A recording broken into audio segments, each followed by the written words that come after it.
बिस्मिल्लाहिर्रहमानिर्रहीम, अस्सलाम वालेकुम। जियो न्यूज़ पर आप देख रहे हैं आपस की बात और मैं हूं मुनीफ फारूक। जो आप देख रहे थे वो क्या है, वो सियासत है और सियासत के अंदर जो ज़बान है वो इस हद तक आगे चली गई है और जो टेम्परेचर है वो इस हद तक ऊपर चला गया है कि शायद वो नई नई मिसालें रोज़ कायम कर रहा है। क्योंकि इन सारी बातों के पीछे सवाल एक है, वो ये है कि सवाल है एहतसाब का। अगर किसी की जायदादें हैं तो क्या वो साबित कर सकता है कि उसने जायदादें जायज़ तरीके से बनाई है। किसी ने अगर पैसा मुल्क से बाहर भेजा है तो क्या जायज़ तरीके से भेजा है। किसी ने हुक्मरानी की है तो क्या जायज़ तरीके से की है और उसका गलत इस्तेमाल नहीं किया।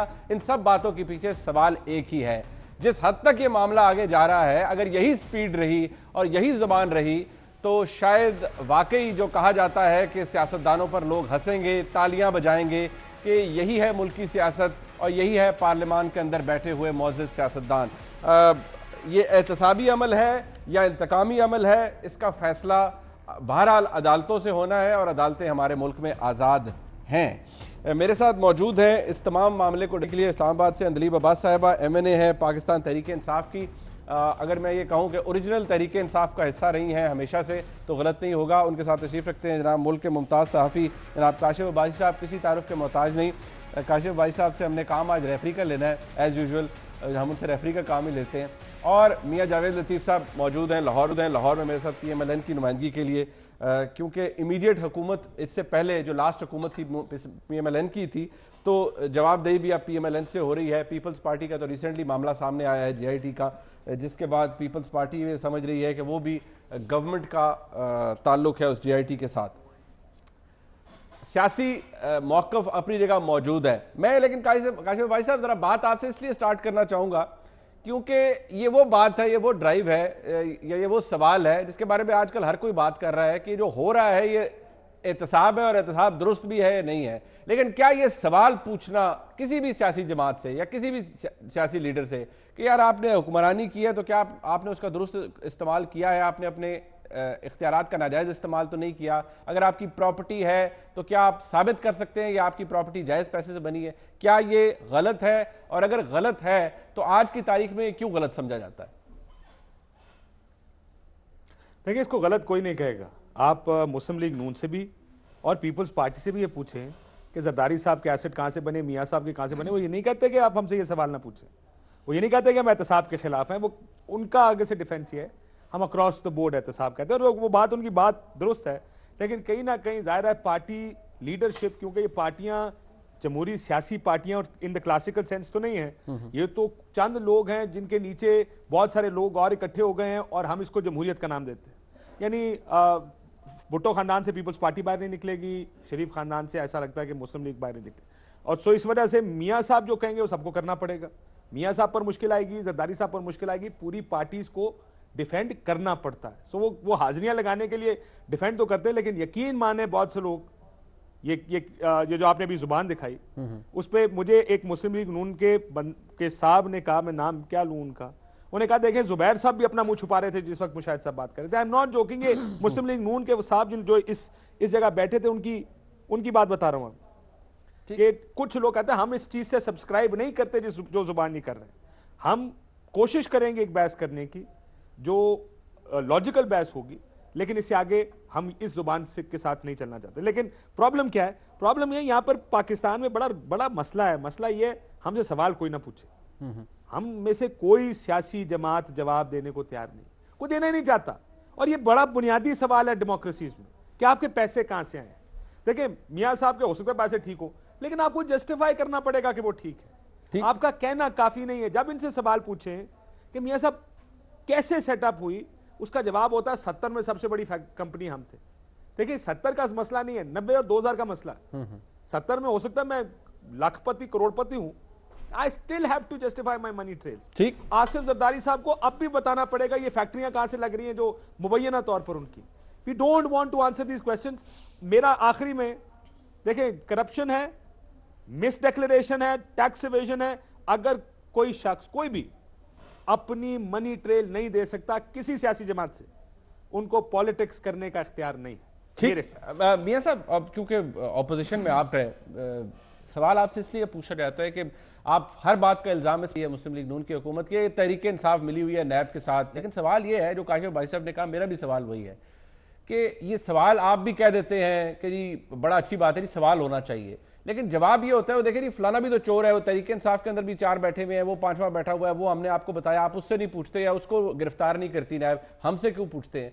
जाहिर बात है जब अदालती फैसला आएगा और अदालती फैसले के अंदर वो बताएंगे जनाब आपके असासे तो थे कोई मेरे ख्याल में $1 मिलियन के, और आपने मिल लगा ली $15 मिलियन की, तो जो $5 मिलियन है आप या तो बता दें कि किसी फाइनेंशियल ट्रांजैक्शन के जरिए आया। जब आप नहीं बता पाएंगे तो जाहिर बात है उससे जो आम जबान में जो बंदा अख्स करेगा वो यही करेगा कि ये पैसा ऐसा है जिसको आप जस्टिफाई नहीं कर पाते। तो मियां साहब क्यों ये बात क्यों सामने देखें मुनीफ फारूक साहब, मैं आपकी बात का जवाब दूंगा, मगर उससे पहले मुझे 2 बातें अर्ज़ करने का मौका ज़रूर दें। एक तो आपने फरमाया कि जो आपने क्लिप दिखाया, जो गुफ्तगू दिखाई, मैं किसी तौर पर भी जिस तरह बेशर्मी से बेहयाई से जो अल्फाज इस्तेमाल किए गए, ठीक है मरकज़ में एक वज़ीर इत्तलात है, एक सूबे में वज़ीर इत्तलात है, नए बच्चे लगाए गए हैं, जिस तरह भी गुफ्तगू करें मुझे कोई सरोकार नहीं है।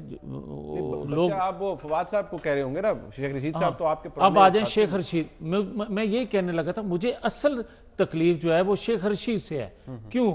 इसलिए कि मैं समझता हूं कि मुस्लिम लीग नून में ये बंदा रहा, काफ में रहा, हर हुकूमत का हिस्सा, यहाँ तक कि जरदारी साहब से मिला जब ज़िमनी इलेक्शन इसने पिंडी में लड़ा तो उस वक्त उसकी भी बड़ी तारीफ की। मगर मुझे ये कहना है और शर्मिंदगी से ये बात कहने लगा हूँ मैं कि मुस्लिम लीग नून में जब ये था उस वक्त भी ऐसी ही जबान इस्तेमाल किया करता था और आप सब तालियां बजाते जो आज थे। बिल्कुल सही आप मुशाहिदुल्लाह साहब हैं, राना साहब को आप देख ले, उन्होंने आज का जबान इस्तेमाल किया। अगर उस वक्त इसका मुंह बंद कर दिया जाता, अगर उस वक्त इसको अलग कर दिया जाता तो शायद आज ये नौबत ना आती। आज क्या हो रहा है आज क्या हो रहा है इस, अगर आपने जबान की बात की, आज आपकी जमात क्या मैं वही कह रहा हूं, अगर उसके जवाब में कोई कहे कि मैं तब इसलिए मैंने जवाब दिया उस जबान में कि क्योंकि उसने कहा, ये भी कोई जस्टिफिकेशन नहीं है। शेख रशीद साहब की बात को तो वो अंदलीब साहिबा बैठी हुई इनके साथी है, वो अंदलीब साहिबा डिफेंड नहीं करेंगे, आई एम श्योर वो नहीं करेंगे डिफेंड। लेकिन मैं अब आ जाएं, जो आप करप्शन के हवाले से बात हो रही है, बात यह है जो मेरे भाई काशिफ अब्बासी साहब ने भी की, मैं इनकी खिदमत में ये गुजारिश करूंगा कि पाकिस्तान में माली करप्शन, सियासी करप्शन, बेज़ाब्तगियाँ, इख्तियारात का नाजायज़ इस्तेमाल, पाकिस्तान में आइनी कानूनी करप्शन, ये सारा आप देखें तो खाली आप माली करप्शन को डिस्कस करेंगे तो बाकी इश्यूज जो हैं वो डिस्कस नहीं हो सकेंगे या एड्रेस नहीं हो सकेंगे। वो बुनियादी बात है ना। मगर मुझे एक सेकंड मनीब, मुझे बड़ी माजरत से बाद में बेशक टाइम ना दीजिएगा, लेकिन मेरी बात सुन लें। मैं ये कहना चाहता हूं कि देखें, मैं ये कहने के लिए तैयार नहीं हूं, और तारीख दान और तजिया नगार जिस तरह काशिफ अब्बासी जैसे, आप जैसे, ये कहते रहे कि 70 की दहाई से पहले पाकिस्तान में करप्शन ना होने के बराबर थी, ये कहा गया, और आज तक ये बात कही जाती है। कहा गया 80 की 90 की दहाई में करप्शन का आगाज हुआ, और भाई मेरे 4-5 साल बाद पाकिस्तान बनने के अयूब खान ने आके ये कह दिया कि करप्शन हो रही है और मुल्क तबाह हो रहा है, और लिहाजा अजीज अहमद में आ गया। अब मुझे ये बताएं, गुजारिश सुन लें सर, हम कब तक माजी की चीजों में घुस रहेंगे? मुझे माजी में सवाल तो अब मियां साहब से उनके अदवार का पूछा जाएगा ना सर। मनीब साहब छोड़ दें, अयूब साहब के दौर में क्या हुआ, भुट्टो साहब के दौर में क्या हुआ। मेरी आपसे गुजारिश इतनी है, मैं माजी की सिर्फ इसलिए बात कर रहा हूं कि यार ये करप्शन पाकिस्तान का दुनिया का इशू है, मगर खुदा के लिए दुनिया बाकी मामलात को भी साथ लेकर चलती है। पाकिस्तान की तरह जो इन 3 माह में हो रहा है इस तरह नहीं होता। सर, सवाल तो पूछा, सवाल का सादा जवाब है सर, सवाल का जवाब आ जाए तो बात खत्म हो जाती है। अब आ जाए नवाज शरीफ के हवाले से, मुझे ये बताएं, जिस तरह काशिफ अब्बासी साहब ने खुद ही कह दिया, इन्होंने कहा कि जब उनसे पूछा जाता है तो वो कहते हैं कि 1937 में भी हमारा बिजनेस फॉल कर रहा था और हमारा इतना असासे थे। लेकिन मेरे भाई काशिफ अब्बासी साहब गुजारिश इतनी है कि ये मौजूदा जो प्राइम मिनिस्टर हैं, इनके असासे कैसे बने किसी दुनिया के किसी बंदे को पता है? और आज जुल्फी बुखारी को या अलीमा खान को क्लीन चिट मिल जाती है, जो अभी आप मुनीफ फारूक साहब कह रहे थे कि आप दूसरों की बात करते हैं। और भाई जो हमारा एहतसाब हो रहा है, इस तरह तो दुनिया के किसी खित्ते में किसी कानून आइन के मुताबिक किसी शख्स का नहीं हुआ। आप जिस तरह हमारा आप कर रहे हैं चाहते हैं, मुझे बताएं आप। अब मैं आपको बैसियत एक अदना से कानून के तालिब इल्म की बात कर रहा हूं। देखिए अलीमा खान साहिबा का जो एहतसाब है, अब मैं उसको एक बड़ी ऑब्जेक्टिव सी बात करने लगा। उन्होंने डिक्लेरेशन नहीं दी थी या उनकी डिक्लेयर नहीं थे जो बाहर प्रॉपर्टी थी, सुप्रीम कोर्ट तक मामला गया, पेनल्टी इंपोज होती है, आम हालात में भी पेनल्टी इंपोज होगी, जुर्माना उन्होंने भर दिया। आप और कौन सी क्या तहकीकात होनी चाहिए? यही फैसला कर लें। मुनीब साहब आप फैसला दे दें। मैं यही कहना चाहता हूं कि खुदा के लिए जो 4 साल से करप्शन, डाकू, लुटेरे जा रहा था, इसको बंद कर दें। आप ये कहें कि आपके जो असासे हैं, जो आपका बिजनेस है, इसको हम गंगार रहे हैं। मियां साहब मुझे एक बात बताएं सर, जब जवाब नहीं मिलेगा, अदालती फैसलों के अंदर बहुत सारी चीजें लिखी जाती हैं। मैंने आपको अभी एक चीज कोट करके बताई है, जब जरदारी साहब के बारे में आप देखें एक पूरा जेआईटी ने जो लिखा है, मैं ईमान से पढ़ते हुए भी शर्म आ जाती है कि एक पूरा बैंक सेटअप कर दिया जाता है, पता नहीं कितने फेक एंटिटीज बनाई जाती हैं, कितने फेक अकाउंट्स बनाए जाते हैं। जब आपके बारे में एक परसेप्शन है और सिंध की गवर्नेंस के बारे में भी एक परसेप्शन बन जाता है, अब मुझे बताएं कौन उसको डिफेंड करेगा या कौन जस्टिफाई करेगा? मुनीब साहब, अभी तक जितनी इन्वेस्टिगेशन हुई, जेआईटी हो या दीगर अदालतों से जो फैसले आए, मुझे मुनीब साहब एक कोट करें आप फैसला और ये कहें कि किसी जजमेंट में ये कहा गया हो कि इसने किकबैक लिया है, इसने करप्शन की है, इसने मनी लॉन्ड्रिंग। हाँ, ये जरूर आप अब ये देख लेना, 2 फैसले, 1 सेकंड के लिए 2 फैसले आए 2-3 दिन पहले, और एक में पैसा ना लेने पर बरी कर दिया गया और दूसरे में पैसा वसूल करने पर जो जजमेंट मैंने पढ़ी है ना, जो जजमेंट मैंने पढ़ी है, मैंने फ्लैगशिप का अभी तक नहीं पढ़ा, 131 सफ़े बाकी, वो मैं सबको कहता हूँ जरूर पढ़े। मैं सिर्फ गुजारिश ये करूंगा, अंदलीब साहब let me take it to you. अब मसला वो कहते हैं कहीं मियां नवाज शरीफ को या आपकी जमात की तरफ से ये जो चोर डाकू की रट है ये लगाई जाती है, लेकिन ना कहीं किसी अदालती फैसले के अंदर लिखा गया कि करप्ट प्रैक्टिस क्या की गई, कौन सी किकबैक ली गई, कौन सी करप्शन की गई, कहां से पैसा साइफन ऑफ किया गया, कहां से लॉन्डर किया गया, ये नहीं बताया किसी अदालती फैसले के अंदर। Which is also a fact. Even यहां पर भी करप्ट प्रैक्टिस बताई गई है कि करप्शन हो गई, सब कुछ हो गया, लेकिन एग्जैक्टली नहीं बताया किकबैक कहां पर ली, करप्शन कहां की। तो ये उसको जस्टिफाई कर रही है मुस्लिम लीग नून कि ये अदालती फैसले कमजोर है, चोर डाकू ना कहा जाए। मुनीब, सबसे पहली बात तो यह है कि इसके दो पहलू हैं। एक पहलू तो यह है कि नवाज शरीफ साहब तो ख़ुद एडमिट कर चुके हैं ये एसेट बियॉन्ड इनकम वाला जो है, और वो आपने भी वायरल की थी वीडियो या ब्रेक हुई आपके चैनल पे भी हुई 6 महीने पहले। ही वो सिटिंग इन हिज चीफ, वो जो इनकी सीईसी है, और इसमें उन्होंने दबंग कहा कि भाई अगर मेरे जो एसेट्स हैं मेरी आमदनी से ज़्यादा है तो तुम्हें क्या है। ये जो था पूरी वायरल हुई वीडियो, हर जगह हुई, और आपने भी इसको ब्रेकिंग न्यूज़ में दिखाई। ठीक है, नंबर 1। दूसरा पहलू जो है वो बड़ा सिंपल है। आप एक गाड़ी खरीदते हैं, ठीक है, आप गाड़ी का इन्वेस्टिगेशन होती है, कोई आपको पुलिस वाला रोक लेता है और वो कहता है कि जी इस गाड़ी की नंबर प्लेट, अपने कागजात दिखाएं, ये कहाँ से ख़रीदी गई, सिंध की नंबर प्लेट है, लाहौर। अच्छा, आप नहीं दिखा सकते, ठीक है ना। अब आप नहीं दिखा सकते वो जो उसके कागजात हैं, तो आपका चालान होगा, आप पे केस होगा और समझा जाएगा कि ये गाड़ी चोरी की है। ये तो एक सिंपल लॉ है। इसके अलावा अगर आप अभी भी रह रहे हैं ना, बेटे अभी भी रह रहे हैं उन्हीं फ्लैट्स में, वो वहीं से निकलते हैं, वो वहीं जाते हैं, वहीं इनके सारे रिश्तेदार जाते हैं, आप लोग भी दिखाते हैं। अगर वो नहीं प्रूव कर सके कि जी ये फ्लैट्स के पैसे कहाँ से आए हैं, या अल अजीजिया पे जो इन्होंने एक असेंबली में खड़े होकर कहा कि जी ये देखें ये ज़राए हैं, ये रिकॉर्डेड असेंबली के अंदर ही डिक्लेयर्ड कि मेरे पास सारे ज़राए हैं, और वो कोई हम 1 करोड़ दफ़ा देख चुके हैं। अब अगर वो कहते हैं कि जी ना कतरी खत इसमें इन्वॉल्व है, ना मैंने कोई विटनेस लाना है, ना मैंने कोई रसीद दिखानी है, ना कोई बैंक अकाउंट दिखाना है, ना कोई मैंने टीटी दिखानी है, ना कोई मैंने लोन दिखाना है, ना कोई मैंने मॉर्टगेज दिखानी है, तो मुझे बताएं कि फिर वो और क्या उसकी अजम्पशन होगी कि वो कोई मनोसलवा ऊपर से अच्छा, आर्गुमेंट ये भी है, ऑब्वियसली आर्गुमेंट ये भी है कि आपके साथ जो Corrupt लोग मौजूद practices हैं, हैं। देखिए आपके साथ जो आर्गुमेंट ये भी है उनका कि जो आपके साथ, लेट मी इसको मैं रोटेट कर देता हूं ना, आर्गुमेंट ये भी है कि जो आपके साथ लोग मौजूद हैं भी बहुत सारी फाइनेंशियल इरेगुलरिटीज की हुई हैं, वहां कोई नहीं पूछता, वहां कोई सजा नहीं देता। फॉर दैट मैटर अगर जहांगीर तरीन साहब को ले लें, अब इनसाइडर ट्रेडिंग रिकॉर्डेड फैक्ट है, उन्होंने बताया ठीक है जुर्माना उन्होंने पे किया, काशिफ बादशाह साहब will bell be out on this. Insider trading की अगर आप दुनिया में देखें किसी जगह की जाए तो उसकी क्या पेनल्टी होती है और उसकी क्या सजा होती है, काशिफ भाई साहब?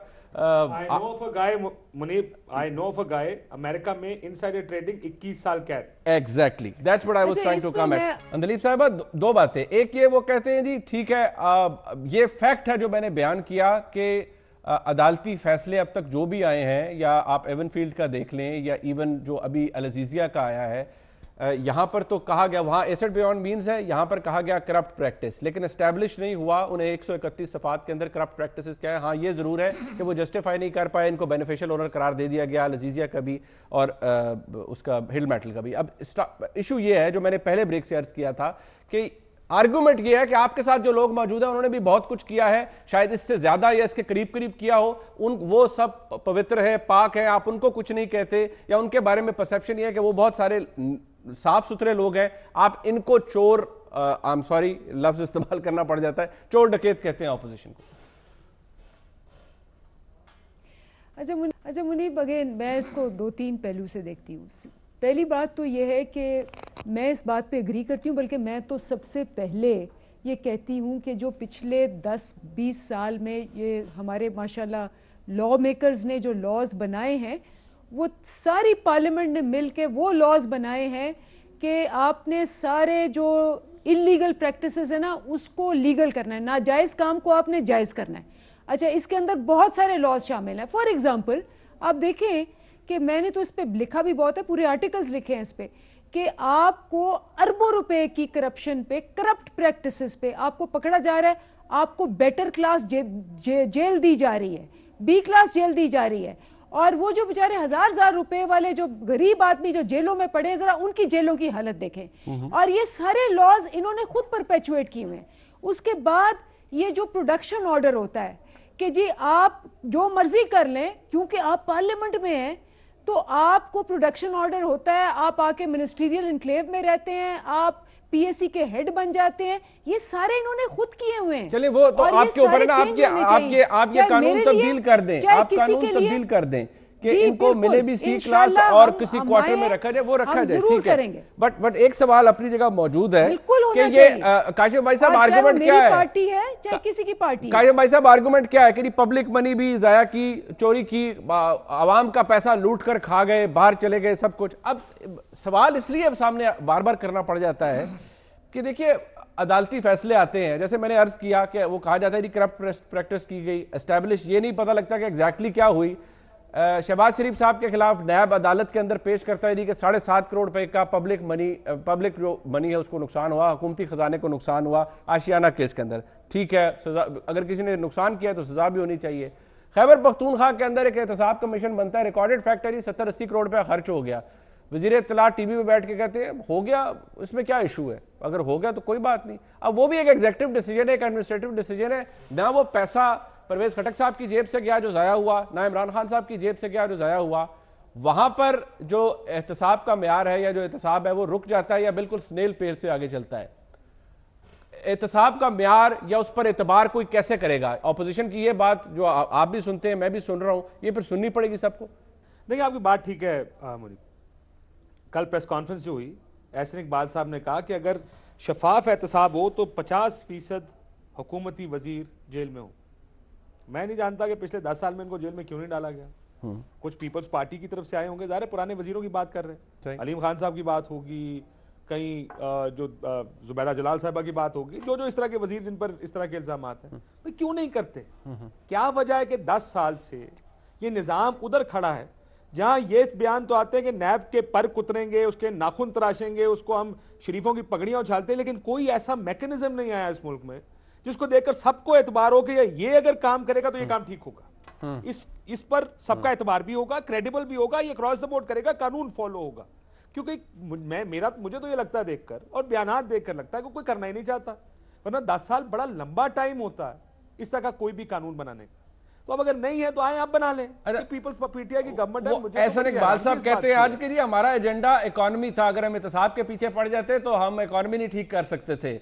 और ये भी कि वो अब नवाज शरीफ साहब कहते हैं जी नैब लॉ अब नहीं बदलना, ताकि जो अगले आने हैं उनकी भी ठुकाई हो ऐसी नैब में। इसका मतलब मुनीब, असूल नाम की कोई चीज नहीं है। ये बात असूली नहीं है, ये बात मेरी तेरी है कि अब क्योंकि मैं भुगत चुका, क्योंकि मुझे जेल हो गई और मैं बाहर अब एक में आ गया हूं, बाकियों में भी आ जाऊंगा, तो अब इसको इसी तरह रहने दो। यही नायब का कानून अब जरदारी साहब के खिलाफ इस्तेमाल होने दो, यही नायब का कानून पीटीआई की गवर्नमेंट के खिलाफ इस्तेमाल होगा जब ये पीटीआई की गवर्नमेंट जाएगी। तो इसका मतलब यहाँ पे असूली और नजरियाती पॉलिटिक्स तो नहीं है। मैं चाहता क्या हूं अपने पॉलिटिशियंस, देखिए हम जमहूरियत की बात करते हैं, मैं I am actually believe in democracy, लेकिन इनको कुछ करना पड़ेगा। ये कौन सा आर्गुमेंट है कि आप पे करप्शन का इल्जाम है, मेरे पे तो है लेकिन तुम्हारे पे भी तो है? ये क्या आर्गुमेंट है? पहला बुनियादी आर्गुमेंट ये होना चाहिए, आप अपनी सफाई दें कि ये है मेरी सफाई। नाउ टेल मी, जो आपकी सफों में लोग बैठे हैं ये कहां खड़े, इन पर करप्शन के केसेस क्यों नहीं, इनके साथ ये बर्ताव क्यों नहीं? हम ये कहते हैं कि क्योंकि मेरे साथ बर्ताव गलत है, उनके साथ भी गलत करो, अगर वो बाहर है तो मुझे भी बाहर निकालो। हम चाहते ये ऐसे ही चले, ये निजाम ऐसे ही चलते रहना चाहिए। This is what everybody always wanted. वरना आप 2008 से 13 निकाल के देख लें, मियां साहब बार बार कहते रहे $60 मिलियन जरदारी साहब तुम्हारे हैं, तुमने कौम की रकम लूटी है, पेट पे हाथ डाल के निकालूंगा। शहबाज साहब हो या मियां साहब, कुछ किया कुछ नहीं। जरदारी साहब और पीपल्स पार्टी मियां साहब पे चोरी का इल्जाम सारी उम्र लगाते रहे, कुछ किया कुछ नहीं। क्यों? बल्कि मियां साहब के दौरे हुकूमत में जरदारी साहब पे जो केसेस चल रहे थे उसकी फोटोकॉपियां रह गई, ओरिजिनल गायब हो गए। एक अजीब काम होता है इस मुल्क में। अच्छा साहब, एक इंटरेस्टिंग फैक्ट है कि आपको भी पता होगा कि इस वक्त इवन कैबिनेट के अंदर कुछ ऐसे लोग मौजूद हैं जिनके किसी के बारे में लोन राइट ऑफ का मामला है, किसी के ऊपर और करप्शन के या बहुत सारे इल्जामात हैं। बहुत सारे ऐसे लोग अभी भी मौजूद हैं, अभी भी मौजूद हैं। आई एम श्योर आपको भी पता है इस बात का। जिस पर करप्शन का इल्जाम है, they don't have a right to sit in the cabinet. ये अलीम खान साहब वगैरह वगैरह, इनको पहले अपना नाम साफ कराना चाहिए। You sitting on public money. ये नहीं हो सकता कि आप पीएमएलएन पर इल्जाम लगाएं और अपने लोगों पर कहें ये तो पुराने इल्जाम पिछले 10 साल में साबित क्यों नहीं किया। It's the same argument as PMLN argument. नहीं, वो it's a self defeating argument. नहीं है कोई आर्गुमेंट के हम पे कुछ साबित नहीं हुआ 10 साल में। अगर आपके लोग नैब में मतलूब है या वो इनसे कुछ पूछगछ करे, साफ हो जाए, नाम वापस ले। हाँ नहीं मियां साहब, सबसे बड़ा सवाल यही है ना कि जब आप आज भी कह रहे हैं, वो काशिफ भाई साहब ने भी कह दिया कि जो लोग चोर थे आपके नज़दीक, या अब ये बार बार लफ्ज़ इस्तेमाल करना पड़ता है, फाइनेंशियल इरेगुलरिटीज थी जिन पे इल्ज़ामात थे, आपकी हुकूमत थी 5 साल तो कम से कम रही है वफाक के अंदर, 10 साल आपकी पंजाब में रही। पकड़ते अलीम खान साहब को कि अलीम खान कब्जा ग्रुप है, अलीम खान कब्जा ग्रुप है, तो पकड़ते जेल में डालते, बंद करते, खत्म होती बात। आपने नहीं किया। आज इस बात की तकलीफ यह है कि अलीम खान को नैब क्यों नहीं पकड़ता। मैं बड़े दुख से ये बात कहूँगा, और पहले मैं ये अर्ज़ कर दूँ कि काशिफ अब्बासी साहब की फैमिली को मैं जानता हूँ, एक सियासी फैमिली थी, एक जमात से इनका बड़ा तल्लक रहा है। मैं इनकी खिदमत में ये गुजारिश करूँगा कि असूल की सियासत, आईनी सियासत क्या पाकिस्तान में होती आई? देखिए, कल जब प्रेस कॉन्फ्रेंस हो रही थी, मुशाहिद साहब सेक्रेटरी जनरल थे पीएमएलक्यू के, वो उस प्रेस कॉन्फ्रेंस के अंदर मौजूद थे और एहसन साहब पीएमएलक्यू की ऐसी तैसी फेर रहे थे। वो मुझे देख के हंसी आ रही थी। आप लोगों को नहीं आती शायद। नहीं, लेकिन मेरी गुजारिश सुन लें। नजरियाती हो गए भाई आज। लेकिन नजरियाती टॉनिक पी लिए। लेकिन मेरी बड़े अदब से ये गुजारिश है कि आप चाहें भी तो ऐसे पपट जो होते हैं, ऐसे बासूल जो होते हैं, उनके खिलाफ कार्रवाई नहीं हो सकती। अब अलीम खान साहब को पकड़ने से आपको कोई और रोकता रहा है? आप मेरी अर्ज सुन लें। मैंने जो कहना था मैंने अर्ज किया आपकी खिदमत में।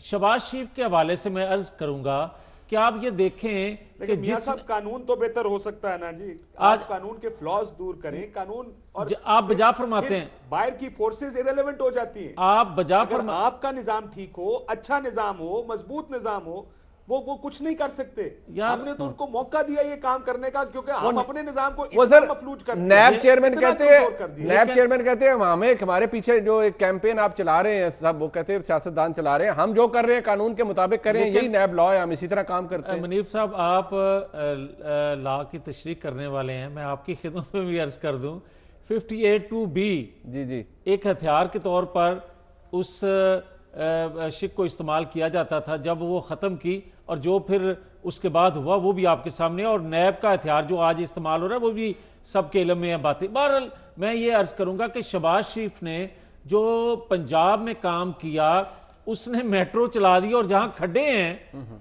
जहां मेट्रो ना चल सकी बल्कि खड्डों का मंजर पेश कर रहा है पेशावर, वहां हुकूमत बना दी गई और उसको जेल में डाल दिया गया। आप ये देखें कि बेज़ाब्तगी, मैंने पहले अर्ज किया कि 131 सफ़ात पर मुश्तमिल जो फैसला आया आपने पढ़ा। अच्छा, मैंने तो नहीं पढ़ा। मियां साहब एक सवाल बताएं, जो एहतसाब हो रहा है, आपने $2 अरब की पेशकश की है हुकूमत को? ये उसी तरह की पेशकश है जिस तरह 10 अरब की पेशकश इमरान खान साहब को की थी, तो हमने हद के इज्जत का दावा किया हुआ है और आज तक इमरान खान वहां पेश नहीं होते। मतलब आप ये उसी तरह $2 अरब से ज्यादा की पेशकश करना चाहते हैं? बता देना, लेकिन मेरी स्यापा खत्म हो जाएगा, दिलीप साहब की हुकूमत भी आराम से हुकूमत करेगी, फिर पैसे भी वापस आ जाएंगे। मेरी बड़ी अदब से गुजारिश है इन बच्चों को की खिदमत में जो ये इस तरह की बोंगियां बड़े बोंगे के कहने पे मारते हैं, मैं अर्ज कर दूं कि ये मुनासिब नहीं होता। इतना झूठ मत बोलें, इतना झूठ मत बोलें कि आपके सच से भी लोगों को नफरत हो जाए। कह के गई है प्रोग्राम में, मेरे पिछले प्रोग्राम में, कि 7 लोग हैं, उनके केसेस 10 जनवरी तक सामने आ जाएंगे जिन्होंने एनआरओ मांगा था, वो मुराद सईद साहब जिनके बारे में कह रहे थे, तो ये भी मुमकिन है $2 अरब की भी पेशकश होगी। दिलीप साहब बता दें, आपके नॉलेज में है, वाडा साहब ने तो कहा है कि $2 अरब, और आज मशहूर साहब हैं जनाब एक जुमले की इजाजत, वो तो $20 अरब की बात कर रहे हैं। साहिबा से पहले अगर एक जुमले की इजाजत दे दे तो मैं अर्ज कर दूं, आप ये देखें कि पवित्र कौन ठहरे, जफरुल्लाह जमाली, पवित्र कौन ठहरे चोरी शुजात, मोइन कुरैशी, और गुनाहगार कौन ठहरे, करप्ट कौन ठहरे, गद्दार कौन ठहरे पाकिस्तान में, जुल्फकार भुट्टो, नवाज शरीफ, अचकजई, हासिल बजिंजो और हुसैन शहीद सोहरवर्दी। अब आप फैसला करें। आसिफ जरदारी साहब का नाम भी ले लें, आजकल उनका भी बड़ा दिफा कर रहे हैं आप। अंदलीब साहबा जरा बता दें, ये $2 अरब की बात आपके नॉलेज में है? आपको बाकी का तो आपको पता है जो एनआरओ मांग रहे हैं उनसे। देखिए, मैं 2 करेक्शंस करूंगी इनको और आपको भी और सबको। एक तो ये कि ये दोनों पार्टियां जो हैं, ये नहीं कि इनका कोई ताल्लुक था, ये तो पार्टनरशिप में आई हुई है ना मिलिट्री के साथ। भुट्टो साहब जो थे 7 साल रहे थे फॉरेन मिनिस्टर अयूब खान के, और जो नवाज शरीफ साहब थे वो फाइनेंस मिनिस्टर और चीफ मिनिस्टर थे ज़ियाउल हक के, और उसके बाद उन्होंने उनसे एनआरओ लिया, पहले मुशर्रफ साहब से लिया, उसके बाद बाहर चले गए, उसके बाद वापस आने का लिया, और उसके बाद उनको गार्ड ऑफ ऑनर्स पेश किए। और अब भी अगर आप अपने हामिद मीर साहब से पूछें तो वो कहते हैं अभी भी जो मुशर्रफ बाहर है, वो मैंने सवाल किया नवाज शरीफ से कि आपने क्यों उसको बाहर जाने दिया, तो कहने लगे बस वो उस वक्त ये आए बाएं शाएं करने लगे। 4 प्रोग्राम्स में उन्होंने कहा है। अच्छा, ठीक है। तो ये तो हैंड इन हैंड है, और अभी भी जो इन्होंने पूरी कोशिश की है, और ये पूरी कोशिश कर रहे हैं, क्योंकि जब सारी उम्र आपकी एक ट्रेनिंग हो कि आपने या धमका के या पैसा दे के आपने अपनी काली चीजों को सफेद कर लेना है, और 40 साल आप कामयाब हुए हो, तो then you don't doubt your way. अच्छा, मुझे बता दें, $2 अरब है, ये कोशिश कर रहे हैं, हर बंदे से कोशिश करें। ये $2 अरब की पेशकश है। मैं आपको देखिए, जहां तक मुराद सईद, मैं तो मुराद सईद का ही मैं आपको बता सकती हूँ कि मुराद सईद के पास जो ये काशिफ साहब के प्रोग्राम में कहा है, काशिफ साहब was also in a state of disbelief कि यार $2 अरब में काम खत्म हो रहा है। नहीं, और वो $2 अरब मेरे ख्याल है जो है ना, इट्स डज नॉट जस्टिफाई, क्योंकि जो अभी निकल रहा है जीआईटी रिपोर्ट्स में, उसमें तो $200 अरब इन्होंने किया हुआ है। और इसीलिए ये आप काशिफ साहब रोक दे, खुदा के लिए रोक दे, सर्दी है लेकिन इससे पसीने थोड़ा कम कर ले यार। $200 अरब तो, और उसके अलावा आपको याद है कि $500 million 300 अरब रुपए तो सुन लें, और आज 35 अरब भी नहीं साबित कर सके। $500,000 देखिए, तो 200 अयान डॉलर अली के लिए अगर पकड़े, होना जी, ठीक तो है ना। पाकिस्तान अपने उधार वापस करके हम तो इंडिया उससे भी आगे तो निकल जाए। आपको कह रही हूँ ना, पिछले 40 साल से जो हो रहा नहीं, है, मैं मियां पिछले साहब की तरफ 40 से ऑफर साल की से बात जो कर हो रहा रहा है। था, मैं उसकी पूछ रहा हूँ आपसे। मैं इसलिए कह रहा था वो बॉर्डर साहब ने आज कहा है। आई am not aware of that offer, मुझे नहीं पता। मुझे तो मुराद सईद का आपने पूछा था, वो मैंने आपको बता दिया था कि उसके पास वो 7 फाइलें यार हैं। एक बात करता है, preparing दूसरे को पता नहीं होती। इमरान खान बात करते हैं, तीसरे को नहीं पता होता। ये सारी अपनी अपनी लाइन इन्होंने ली है, जो मुंह में आए कह देते हैं। नहीं माशाल्लाह, आप सबको तो पता होता है ना कि क्योंकि आप शेयर होल्डर हैं करप्शन अनलिमिटेड के। तो आप चूंकि शेयर होल्डर नजरियाती हैं, शेयर होल्डर हैं में तो आपको सब पता होता है। नजरियाती शेयर होल्डर हैं। सेकंड टीयर जो है, इंशाल्लाह सेकंड टीयर पे भी बारी आएगी और ये जितने भी बोल रहे हैं ये भी एक्सपोज होंगे, क्योंकि फाइलें जो हैं वो सब मौजूद हैं। मुनीब साहब अच्छा, मियां साहब थोड़ी फाइल जड़ा बोलेगा वो ही जाएगा अंदर। यानी कि अंदलीब साहब कह रही हैं कि जो सेकंड ईयर लीडरशिप है, यानी जिसमें आप भी शुमार होते हैं, एमएनए, उनकी भी बारी आने वाली है। लेकिन अभी मुका दो काम में, मुका दो। नहीं, ठीक है। बहरहाल काजिम भाई साहब, अगर आपने नहीं कुछ किया, सारे नहीं जाएंगे। हाँ ठीक है, हाँ सर, जरूर नहीं जाएंगे। फिर मियां साहब you are safe then. Kashif भाई साहब, ये जो कितनी बिलीवेबल बात है, I want you to conclude. ये $2 अरब की, खैर जो $200 अरब की बात की, उससे तो मुझे भी जरा थोड़ा ठंडे पसीने आ गए थे, लेकिन आप बताइए $2 अरब वाली बात ठीक है? I really can't say. देखिए, अगर मैं ये आपके क्या मैं बिलीवेबल है, मैं मेरे I am leaning both ways. ये एक बात याद रखना कि अगर कोई ऑफर है या नहीं है, इस ऑफर का नाम मियां साहब को पता होना, ना सानू पता होना, ना वाडा साहब को पता होना। ये जहां जहां बात होती है ना, ये बड़ी क्लोज निट बात होती है, ये इस तरह की खुली गुफ्तगू नहीं होती। लेकिन मुझे नहीं लगता $2 बिलियन की इक्विटी किसी के पास पाकिस्तान में है, नहीं है। मेरे तो ये बड़ा सर 300 अरब की बात इमरान खान साहब करते रहे, वो पता नहीं क्या पता वाकई हो किसी के बाद। बहरहाल I have to conclude it here. Kashif भाई साहब बहुत शुक्रिया आपका। अंदलीब अब्बास साहब हमारे साथ मौजूद थी, मियां जावेद लतीफ साहब ने साथ दिया।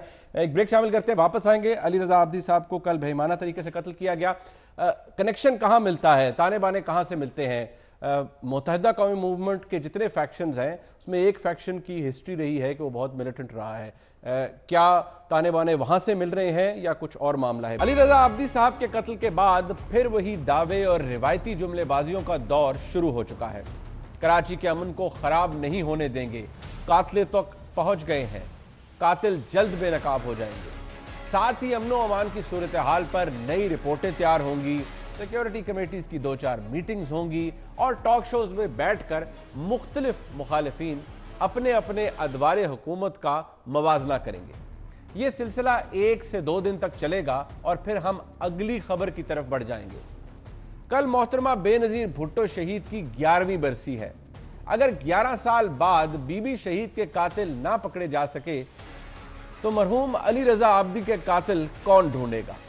मौजूदा हुकूमत के ही दौर में 2 नवंबर को होने वाले मौलाना समीउल हक साहब के कत्ल का मामला भी अभी तक मुअम्मा बना हुआ है। लेकिन आज अमनो अमान से मुतल्लिक बुलाए गए इजलास में कहते हैं कि सूरत हाल तशवीशनाक है, दहशतगर्द इकट्ठे हो रहे हैं और हम चुप करके बैठे हुए। गुज़िश्ता 6 हफ्तों में कराची में तकरीबन दहशतगर्दी के 6 वाक़यात हो चुके हैं। 16 नवंबर को कायदाबाद के इलाके में बम धमाका हुआ जिसमें 2 अफराद हलाक और 8 जख्मी हुए। 23 नवंबर को चीनी काउंसिल खाने पर हमला हुआ जिसमें 7 अफराद जाँ बहक हुए। 3 दिसंबर को कराची के इलाके डिफेंस में कार बम धमाका हुआ। 8 दिसंबर को MQM के महफिल मिलाद पर हमला किया गया जिसमें 8 अफराद जख्मी हुए। 23 दिसंबर को PSP के दफ्तर पर हमला किया गया जिसमें 2 कारकुनान हलाक हुए। और कल 25 दिसंबर को अली रजा आब्दी को टारगेट किले का निशाना बनाया गया। क्या ये वाकयात किसी मुनज़्ज़म मंसूबे का नतीजा है या इनका आपस में कोई ताल्लुक नहीं है?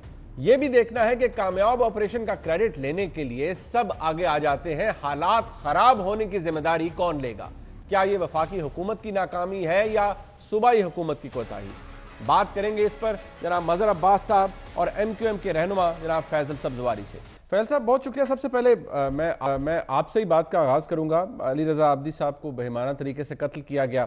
अब 2 बातें हैं। जो पाकिस्तान का आम शहरी है वो ये जानना चाहता है कि आपके नज़दीक ये कराची का महज अमन ख़राब करने के लिए एक वाक़या है जो वाक़यात पिछले कुछ अरसे में हुए हैं पैदर पे, या इसके पीछे आप कोई और कनेक्शन या एंगल आपको नज़र आता है, क्योंकि आप वहाँ मौजूद हैं? बहुत सी बातें ऐसी हैं जो आपके सामने भी आती हैं, कुछ बातों का जिक्र आप कर सकते हैं, कुछ का नहीं कर सकते, लेकिन आपको क्या नज़र आता है कि एक और टारगेट किलिंग एक प्रोमिनेंट ब्राइट पाकिस्तानी की कराची के अंदर, या इसका ताल्लुक कहीं और से है? मुनीब देखें, ये काम तो तहकीकाती इदारों का है, कानून नाफिज करने वाले इदारों का है कि वो ये बताएं कि किसने किया, किसने करवाया और क्यों किया। सियासी हवाले से ऑफ कोर्स इसके कई पहलू हैं। सबसे अहम पहलू तो यही है ना कि पाकिस्तान में इख्तिलाफी और लिबरल आवाज़ें जो हैं उनके ख़िलाफ़ बहरहाल इस तरह की पुरतशद्दुद कार्रवाइयाँ होती रही हैं। ये अगर सिर्फ अमन आमा के ही ख़िलाफ़ होता तो और भी कई दहशतगर्द कार्रवाइयाँ कर सकते थे, लेकिन या तो उसका मैग्नीट्यूड इतना बढ़ाना था कि एक ऐसी प्रोमिनेंट आवाज़ को टारगेट किया जाए और उसके नतीजे में शायद उसके कोई रिपल इफेक्ट आए, इस तरह की भी चीज़ें हो सकती थी। मेरा मानना ये है कि कराची के देरपा अमन के लिए जो कुछ होना चाहिए हुकूमतों और रियासत की तरफ से वो हुआ नहीं है और ना हो रहा है। गिनवा दीजिए फैसल भाई, आप क्या फरमाते हैं, आपके नज़दीक क्या होना चाहिए? देखिए, कराची के अमन का मसला अगर कुछ लोगों को गिरफ्तार करने से, चंद हज़ार गिरफ्तारियां करने से, सैकड़ों लोगों को लापता करने से, सैकड़ों को जाली मुकाबलों में हलाक करने से अगर हल होता तो अब तक हो चुका होता। ये तो सब दिखाते हैं कि कराची से असला पकड़ा जा रहा है, ये कोई नहीं बताता कि कराची में असला अभी भी कौन ला रहा है भाई। अच्छा, जिन जिन सूबों की हुकूमतें वो रोक रही हैं। कराची के अमन का मसला अगर सिर्फ और सिर्फ ये मुजरिम और जराइम से ही रिलेटेड होता तो अब तक तो हल हो जाना चाहिए था, लेकिन अमन का मसला तो भाई माशी और माशरती भी है। ठीक है, कराची के शहरी को टारगेटेड एक्शन के बाद जिस टारगेटेड डेवलपमेंट की जरूरत है, मेरी रियासत और हुकूमतों ने उसकी जानिब तवज्जो ही नहीं दी। ठीक है, कराची में मरने वाले को अगर वो एमक्यूएम से वाबस्ता था, आज भी इस्लामाबाद के ठंडे कमरे में बैठी हुई मुतासिब आवाजें ये बता रही हैं वही एमक्यूएम से थे, एमक्यूएम ने भी तो किया भाई। एमक्यूएम ने जिसने किया था जुल्म गलत किया था, पकड़े उसको। लेकिन इसके ये माने हैं कि एक सियासी जमात जो कि लाखों लोगों के वोट लेती रही, उससे वाबस्ता किसी फर्द को मार दो तो सबको छूट है इस बात की?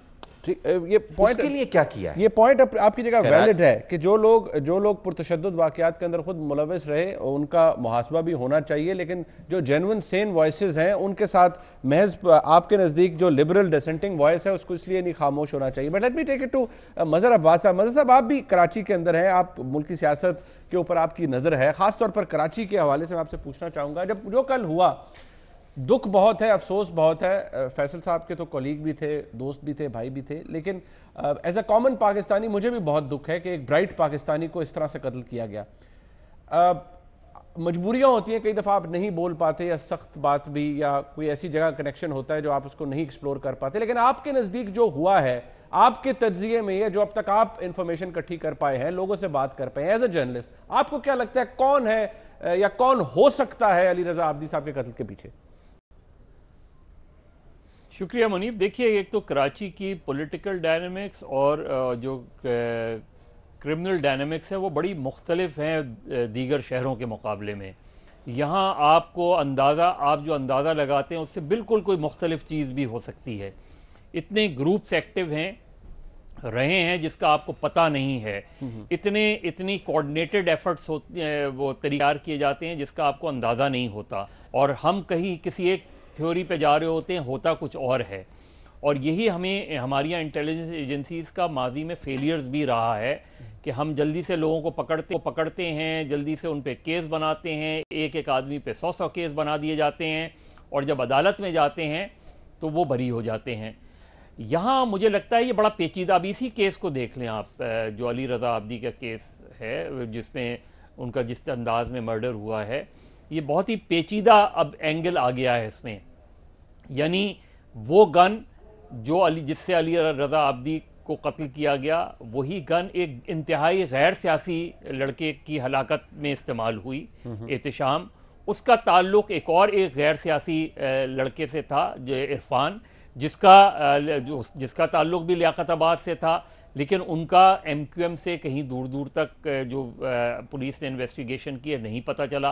तो फिर ये गन कैसे घूमती हुई नज़र आ रही है हमें कि एक ही जगह एक ही गन इस्तेमाल हो रही है मुख्तलिफ उसमें।